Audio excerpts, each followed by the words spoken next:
According to an article written by the Wall Street Journal, blacks, as a demographic, are overrepresented when it comes to statistics of the missing. In 2013, black people were 13% of the general American population, while being 35% of all missing people. The reasons for this disparity are unclear, but it seems that black people largely go missing for the same reasons and circumstances as everyone else, from abductions to domestic violence.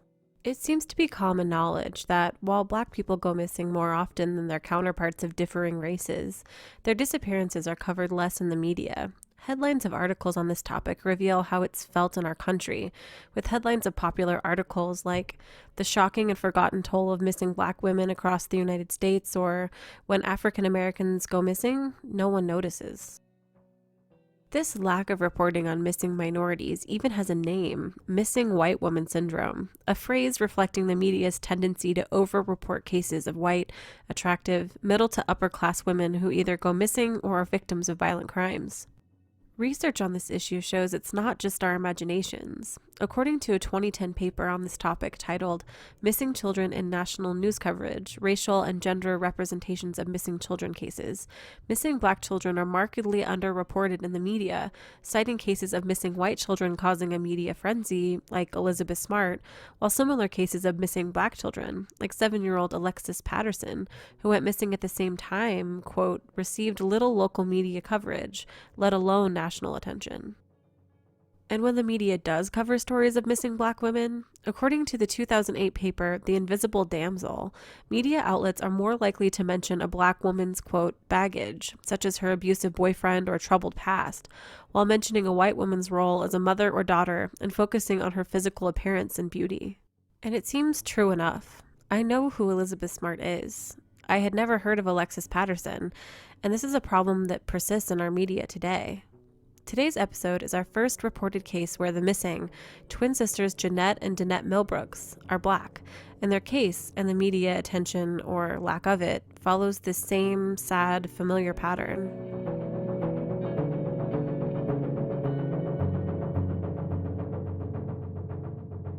When they disappeared in 1990, there was no real investigation, no media coverage, really nothing you would expect of two teenage twin girls who fell off the face of the earth. It was a stroke of luck we even found this case in the first place. We found it on a Facebook page created by their sister. The page has 400 likes. Outside of this page, there's little to no information about them. It's hard to know what happened in this case exactly, who dropped the ball and when, but this story is one of negligence and injustice, a failure of the system which is supposed to protect and defend all of its citizens. Here's Daniel.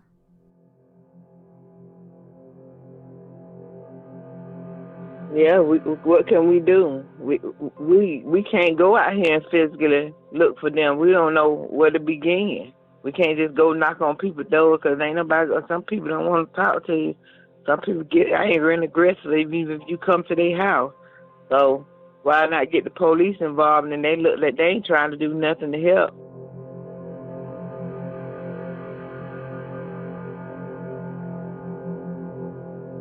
When twin sisters Jeannette and Dannette Millbrooks left home on a Sunday afternoon in March of 1990, their family had no idea they would never see them again. Jeannette and Dannette were 15 at the time of their disappearance, and finishing up 9th grade at Lucy Laney High School in Augusta, Georgia. Their plans were to finish out the year at Lucy Laney and then transfer to another high school in Augusta, closer to the apartment in which her family had recently moved. Jeannette and Dannette's half-sister, Shanta Sturgis, was 12 years old on the day her sisters disappeared. Can you tell me the last time you remember seeing your sisters, or the last memory you have of being with them? The day they went and got missing, we was all sitting around in the living room looking at TV, and they asked my mom, did she have any money so they would be able to catch the bus back and forth? And she didn't have any money, so she called my goddad on the phone, and he said that he would give them the money. And we were just sitting there laughing and joking and stuff about what was on the TV. And my mom told them to go head on before it got too late. So they was getting ready to walk out the door, and I was laying on one sofa. They were sitting on the I was laying on a sofa. They were sitting on the floor, and I was like, I want to go with y'all. And they was like, no. I was like, I want to go. I kept asking them. Told them I wanted to go with them. They kept telling me, no, I couldn't go. And they said, we'll be back. We're just going down here to get the money, and we coming back. And that was the last I talked to them. Can you tell me the story as you know it of the day your sisters went missing? It was afternoon on March the 18th. They was going to my goddad's house to pick up money so they could catch the bus back and forth to finish the semester out. They made it to my goddad's house to pick the money up. They left from his house and went by my sister's house. She stayed on the street called Pickett Avenue down here in Augusta, Georgia, where we live. After they left my sister's house, they went by the store called Pumping. It was called a pumping shop back then. It's something else called now, but they went inside. The lady who works in there, she knows my mom, so she told her she did see the girls come in there. They came in there and brought chips, candy, and a drink. After they left out of the store, she said she don't have no idea what way they went, if they got in the car with somebody in the parking lot. She said, I don't think she knows. She looked up and they were gone. And that was the last place they were seen, was at that store.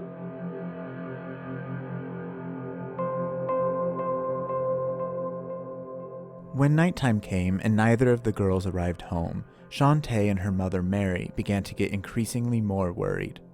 Because there is an official waiting period between when a person is believed to go missing and when you can actually file a missing persons report, Jeannette and Dannette's disappearance remained unreported and uninvestigated during the crucial hours immediately following their disappearance. In 1990, when Jeannette and Dannette went missing, there was no organized system for notifying the general public of a child's disappearance, like the Amber Alert system we have today. Families back then had to rely solely on the goodwill of both the police department and the media in order to get the word out that a child was missing. For some, this task is so daunting, it is practically impossible. Do you remember what it was like the days after your sisters went missing? Yeah, we just kept wondering and trying to get in contact with people they went to school with to see if they had seen them, and we kept calling around to see if their dad seen them, if they had went to their dad's house or something. I mean, we just worried. My mom, she'd get me. I'd go out there with her sometimes. Me and one of my other sisters, we'd go walking out with her. And she'd be looking like some of the little woods and bushes and stuff that was around in the area where we live at. You know, like little alleyways and stuff like that, because we done heard of stories where people done been found and been raped and stuff like that down here where we live. So she wanted to make sure that they wasn't in the woods or they wasn't hurt nowhere, so we'll walk and go looking for them ourselves, but we never could find them. We have to wait 24 hours, so the next day is when they put them on the news. It was only on one news station at that time. It was on Channel 6 News. After that, they never aired anything about them anymore. They never published them in the newspaper, anything. What was the police or sheriff's office reaction when your sisters went missing? They had a guy by the name of Detective Schiff. He was the investigator over their case. He came out a couple of times, and every time he came out, he even accused my mom of lying about the girls being missing, that she wanted to know where they were at. He'd go out here and say he went to this person's house, and this person told them that my sister and them said they didn't want to come home because they was pregnant. One of them was supposed to be pregnant, and the other one just wanted to stay with her. Then he done came back and told my mom that if the girls was found, he couldn't make them come back home.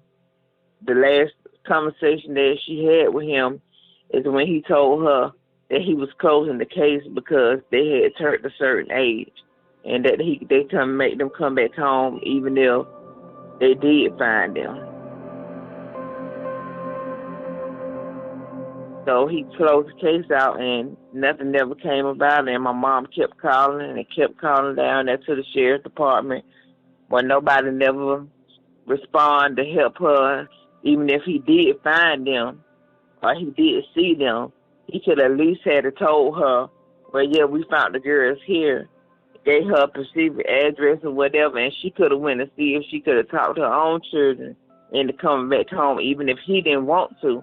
But he never gave her that kind of information. Only thing he said is what he couldn't do no more because they turned a certain age. And I know that's impossible because people 70, 80 years old go missing and they look for them for years if they have to. I had never heard Detective Shelf's name before, although I had heard about the horrible mishandling of the original investigation. How, since the twins' case was labeled as solved, the National Center for Missing and Exploited Children dropped them from their database, preventing virtually all ability for law enforcement and nonprofits to collaborate in raising awareness for the twins' disappearance. I couldn't find the original detective to contact him. I don't even know if he's still alive. If, by chance, he hears this, I would love to speak to you and understand what information you knew at the time and why you were so sure of the rumors regarding one of the twins' pregnancy. Do you have any idea why he would sort of dismiss your sister's case like this and not sort of help your mom and your family find resolution? We don't know. We still don't know to this day because, like I said, I'm still a child, but I'm still missing my sister now. We have no idea where they at.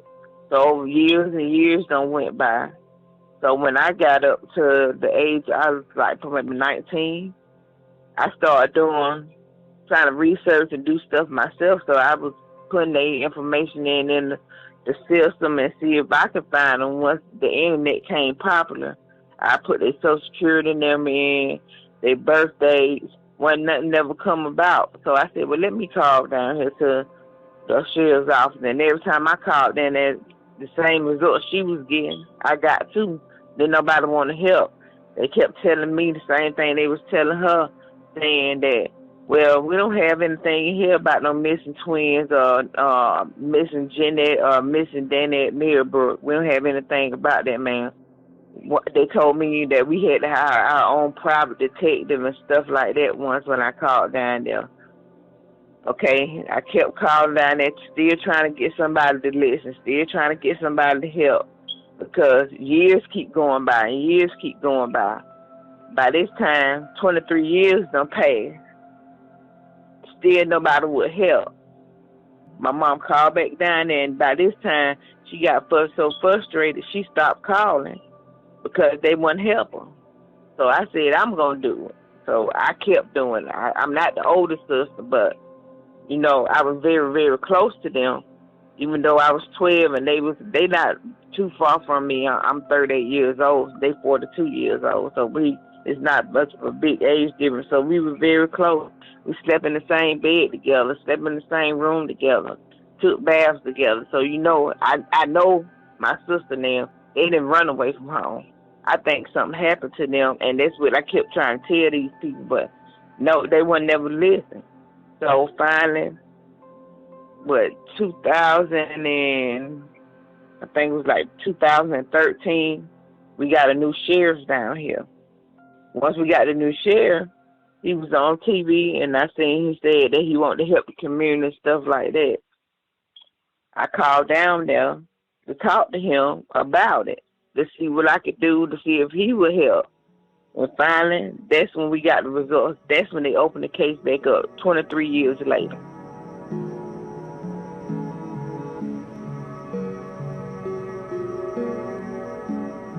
It took 23 years for someone to listen. But 23 years is a long time for things to get lost, damaged, or destroyed. And in this case, that's exactly what happened. And so it was then, I guess, at your insistence that the case got reopened at all, right? Yes, he got a lady by the name of Ashley Fletcher. She was the investigator over it this time, and he had her out here. She was going out here, you know, trying to get information. Basically, they kept telling us that they had nothing in the system. They couldn't find no paperwork about them being missing because back then when they got missing, like I said, they didn't have computers and stuff like that. So the paperwork that they had, they said, oh, it got messed up when it got rained down in the sheriff's office because they got a new building now. But it got rained out and paperwork got messed up.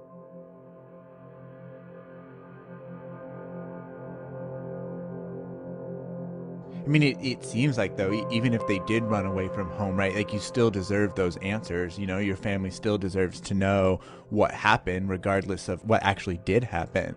Exactly. I even called down there one time, and they was telling me that my mom kids got taken away from her. I said, what kids? They, we got a report that the kids had got taken away. I said, who? Said, your mother's children. I said, my mama kids ain't never got taken away from her. They said, well, this is what we got in the system. I said, no, they got it wrong. My mom kids never got taken away from her. Because why would they take 2 kids away and leave the rest of the kids in harm's way? This is what I'm trying to explain to the people. They gave me a number and said, call to adoption agency. So I wound up getting in contact with the adoption agency. The adoption agency said they couldn't tell me no information over the phone, that I had to fill out some paperwork to send back to them to see if they had been adopted out. But she said, that don't sound right because why would they adopt? Your mom would have knew about all of this if that had happened. I said, yes, ma'am, I know that. I said, but this is what these people are trying to tell me. So I make a long story short with that, I never sent the paperwork because I already knew that they got the information wrong. My mom kids never got taken away from her when she got six kids at home already. Why would they take 2 out of the home and leave the other 4? Because of Shanta's insistence, in 2013, 2 decades after Jeannette and Dannette went missing, law enforcement released an age-progressed photograph of the 2 sisters to the public. The faces transformed from smiling 15-year-olds to adult 39-year-old women. That's about the only thing they done. They released the age progression pictures, which the lady actually did that through some kind of system, and she got DNA from my mom. She got DNA from my older sister and DNA from their dad because my older sister and the twins, they got the same dad. She said they was going to run it through the database or whatever and see if they could find anything. And she came back and told us they didn't find anything in the system with them in it. They even ran their Social Security numbers. They say they can't find nothing. It's like they was never here.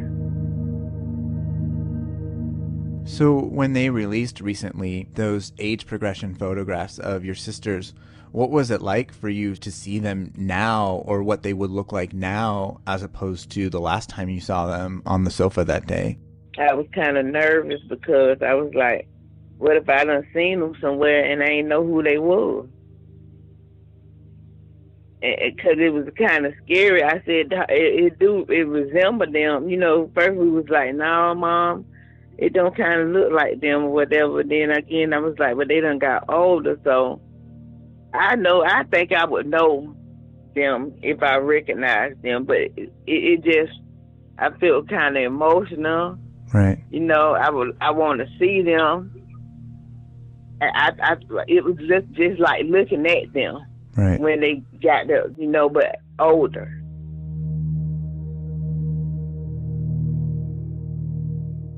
What were your sisters Jeannette and Dannette like? What were their hobbies, or what were they interested in? But Jeannette, she wasn't really interested in nothing but looking at TV. Like I said, she was a TV person.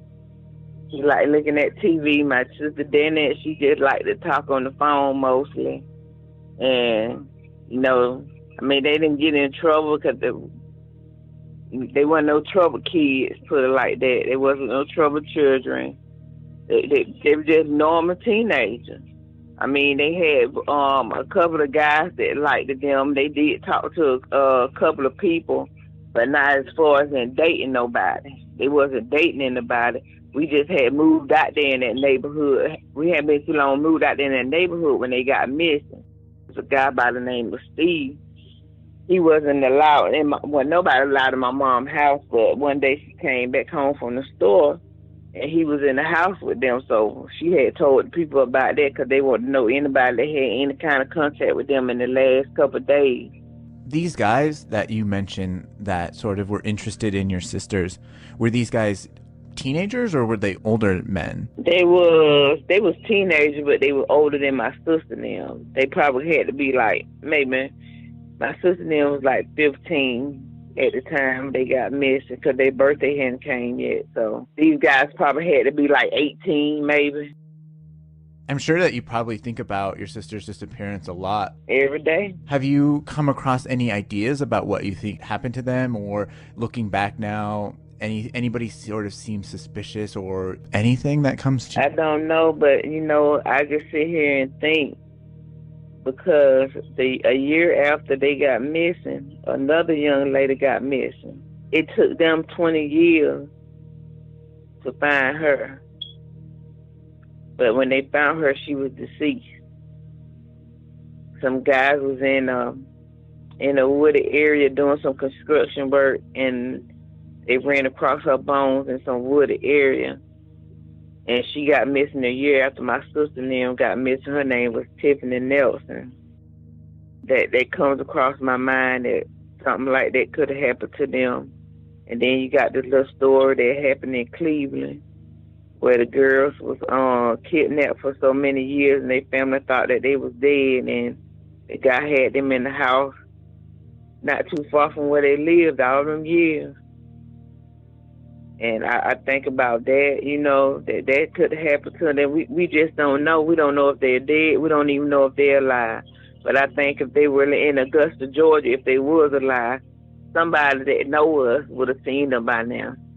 I want to break from the narrative here for a second because of something Shanta mentions. Shanta refers to two cases, each one representing a possibility of what could have happened to her sisters Jeannette and Dannette. The first case that Shanta mentions is that of 9-year-old Tiffany Nelson, who went missing in 1994, 4 years after Jeannette and Dannette, but under virtually the same set of circumstances. Reports indicate that Tiffany was last seen filling up the tires of her bike out front a convenience store only 3 miles away from the pump-in shop where Jeannette and Dannette were last seen in 1990. The only major difference in these two cases, besides age, is that 11 years after Tiffany went missing, 2 men discovered her skull and bones in a shallow grave in a wooded area. Tiffany's case is still open and unsolved. The second case that Shanta mentioned intimates the possibility that Jeannette and Dannette are still alive out there somewhere, being held captive. Ariel Castro from Cleveland, Ohio, was responsible for kidnapping 3 girls and holding them hostage in his house for over 10 years until one of them was able to escape and seek help. For Shanta and her mother, it's simply the idea of not knowing which has taken the biggest toll on them over the past 26 years. How was your mother doing through all of this? It done took a toll on her to me. My mom is finna be 62 this year.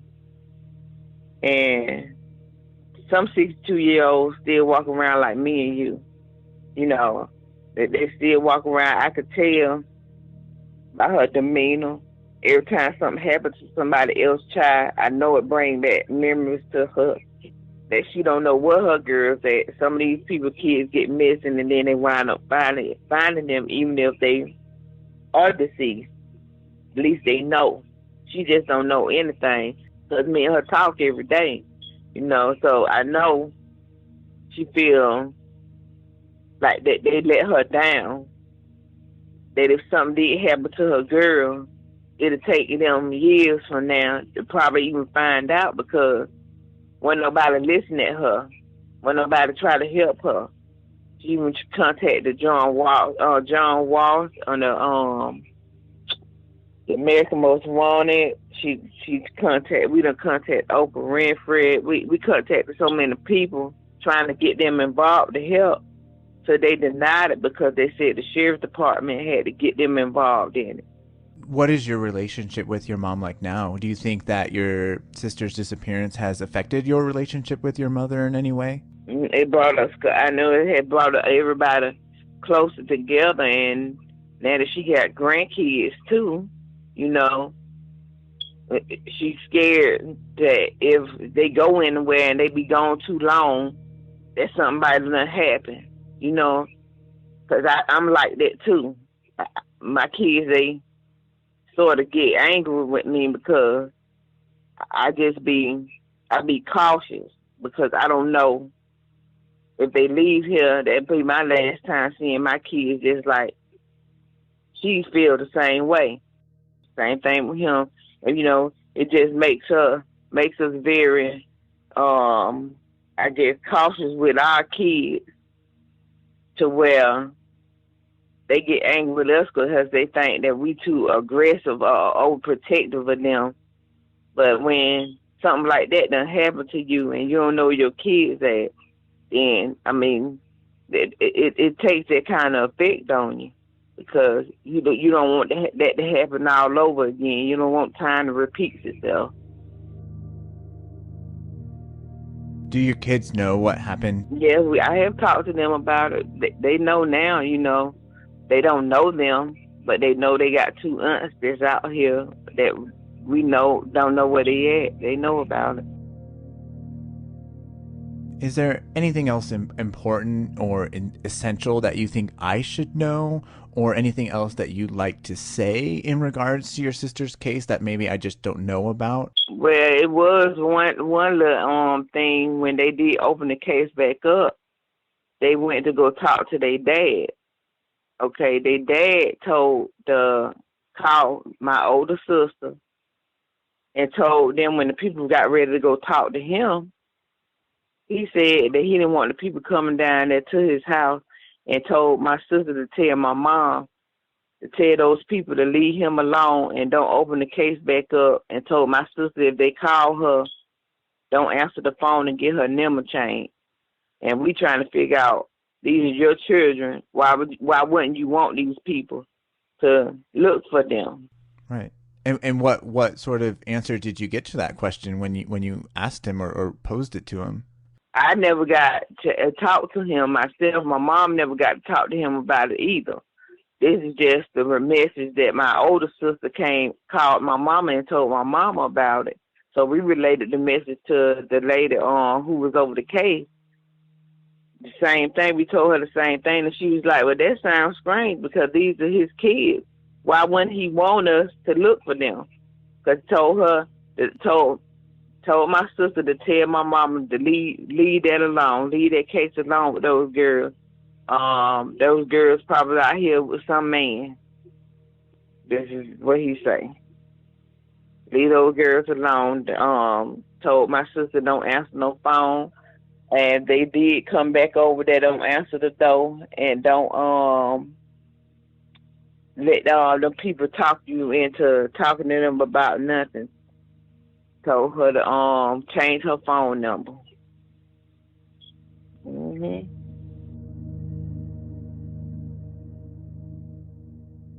There's such a stark difference between what you and your mom were trying to do in terms of like trying to do anything to find your sisters, and then their dad, who seems to not even care that they're gone. Yeah, and then another thing with him, they do have he got arrested sometime between that time they've been missing for helping somebody conceal somebody's murder. Some guy killed somebody and he helped hid the person's body.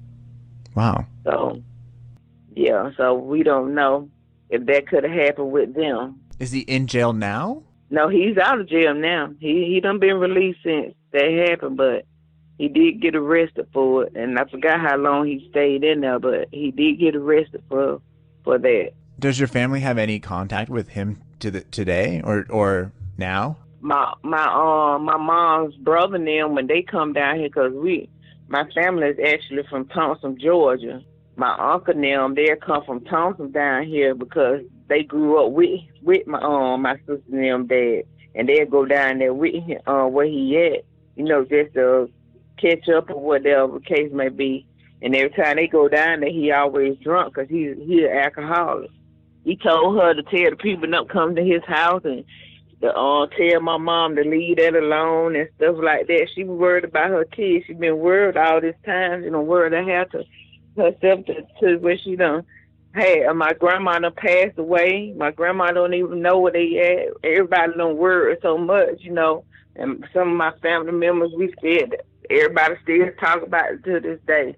Some of my friends still talk about it to this day. Whatever happened to them, the people that stayed in our neighborhood, they keep talking about the same thing. Whatever happened, did the people ever find your sister and them and stuff like that? And we have to tell them no, because I don't feel that they looking for them. I don't feel that they trying to push the effort as they do some of these people out here in the world that done got missing. Why do you think they didn't put that effort into finding your sisters when, I don't know. I have no idea why. Yeah. I have no idea why. I don't know why would he close the case out. I feel he shouldn't have never closed it out. Yeah. Until my mom had some kind of physical contact to say, okay, well, I know they here. They say they don't want to come back home. Then so be it. But you didn't do that. You closed it out based off somebody told you they saw them somewhere. Right. And that the girls had been spotted here. So you closed the case out because they turned a certain age and somebody said they seen them. So you just closed it. They never reopened it back up until, like I said, 2013 from 1990.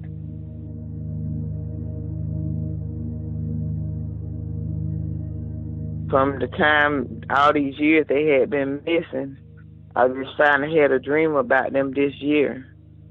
I haven't dreamed about my sister and them since they've been gone, but this year I did. And I dreamed that we had found them. I woke up out of the dream crying because I actually thought I had really found them. I'm talking about actually like I had physically contacted and touched them. That somebody had them held hostage in this house and had them inside some kind of basement that's up under the floor. And I got word that they was in there, and me and a boyfriend of mine in the dream supposedly went inside the house with my mom, and we got them out of there.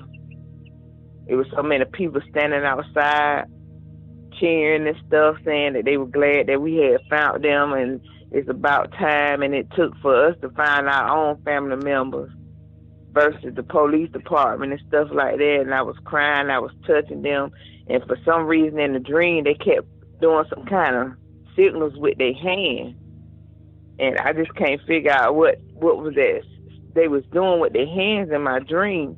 And I was telling my mama about it. My mama was like, maybe that's some kind of sign that we gonna find them. So I mean, I don't know. Other than that, I don't have nothing. But it seemed so real, though. It did.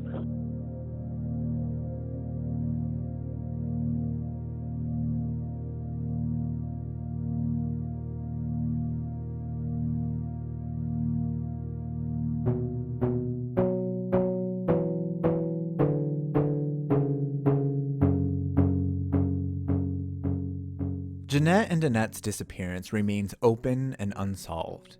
If you have any information regarding their disappearance or where they could be now, please contact the Richmond County Sheriff's Office in Augusta, Georgia, or contact us through our website at thinairpodcast.com, and we will forward your information accordingly.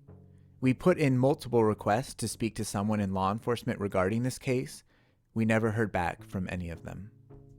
We would like to thank Shanta Sturgis for sharing her story with us today, and we hope her and her mother eventually find the resolution they're looking for.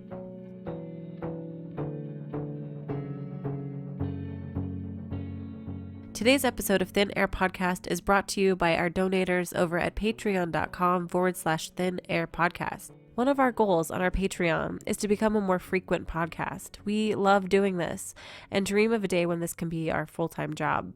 If you'd like to hear more from us, please consider making a donation at patreon.com/thinairpodcast. Links are on our website, thinairpodcast.com, in the upper right-hand corner. Patreon is a website that empowers supporters of the arts like you to give a donation to projects that you love. We need your support to continue to bring you quality content. Again, that's patreon.com/thinairpodcast. Original music for this episode came from our friends at Conifer Audio. If you are interested in original compositions or other audio services for your own podcast, drop them a line at coniferaudio@gmail.com. Join us again in 2 weeks.